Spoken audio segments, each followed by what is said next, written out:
ఈ రోజు కడప గడ్డపై జరుగుతున్న ఈ మహానాడు చూస్తే ఎన్నికలై ఏడాది జరుగుతున్నా మీలో ఆ కసి, ఉత్సాహం, ఉద్వేగం ఏమాత్రం తగ్గలేదు. నేను చాలా మహానాడు చూశాను.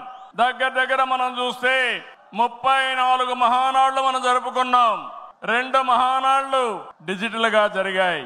అయితే ఈసారి కడపలో, దేవుని గడపలో జరిగే మహానాడు ఒక చరిత్ర సృష్టించబోతుంది.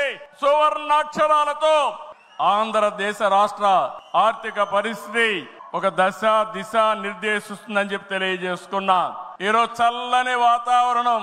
అన్ని మహానాడులంటే చాలా వేడివేడిగా ఉండేది, ఎండలు ఎక్కువ ఉండేటివి.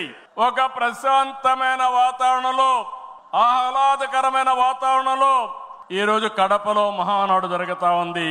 ఉమ్మడి కడప జిల్లాలో 10 స్థానాలకు గాను 7 స్థానాలు గెలిచాం. మన సత్తా చాటాం.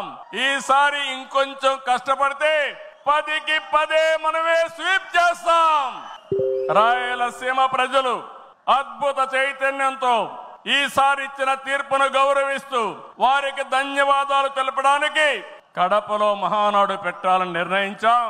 ఈ మహానాడును మీరు చూస్తే బ్రహ్మాండంగా చేసిన నాయకులకు, కార్యకర్తలకు మనస్ఫూర్తిగా అభినందనలు, కృతజ్ఞతలు.